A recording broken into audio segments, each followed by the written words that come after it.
Hi friends, welcome to Rajesh kitchen.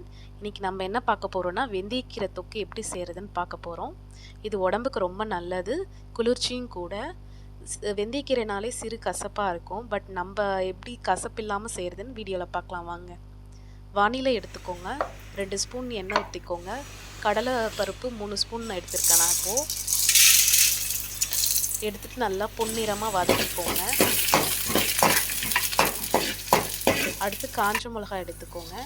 நான் 4 போட்டிருக்கேன், உங்களுக்கு தேவையான அளவு போட்டுக்கோங்க காரத்துக்கு ஏற்ப. நல்லா வதக்கிக்கோங்க.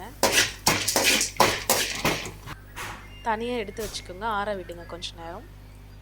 அடுத்து வானிலை எடுத்துக்கோங்க, 2 ஸ்பூன் எண்ணெய் விட்டுக்கோங்க. வெங்காயம் க்யூப்ஸாக அரைஞ்சி வச்சுருக்கேன், அதை போட்டுக்கோங்க. நல்லா வதக்கிக்கோங்க. போட்டுட்டு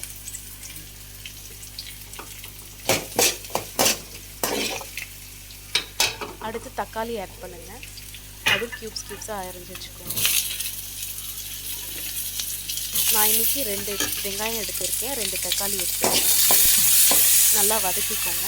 அடுத்து பூண்டு 1 எடுத்திருக்கேன். வதக்கிட்டு புளி கொஞ்சோண்டு ஆட் பண்ணிக்கோங்க. இதையும் நல்லா வதக்கி விட்டுக்கோங்க. வதக்கிட்டு ஆற விடுங்க கொஞ்சம் நேரம். அடுத்து கடலைப்பருப்பும் காஞ்ச மிளகாவும் கிரைண்ட் பண்ணி எடுத்துக்கோங்க. அடுத்து வதக்கி வச்ச வெங்காயம் தக்காளி எல்லாத்தையும் சேர்த்து பேஸ்ட் மாதிரி அரைச்சி வச்சுக்கோங்க. வானிலை எடுத்து எண்ணெய் ஊற்றிக்கோங்க, 2 ஸ்பூன்.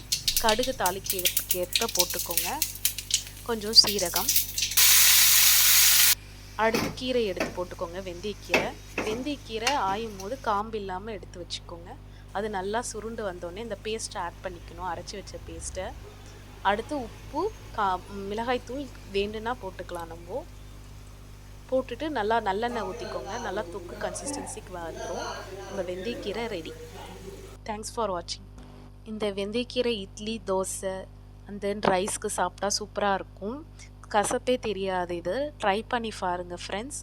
லைக் பண்ணுங்கள், கமெண்ட் பண்ணுங்கள், சப்ஸ்கிரைப் பண்ணுங்கள். தேங்க்ஸ் ஃபார் வாட்சிங்.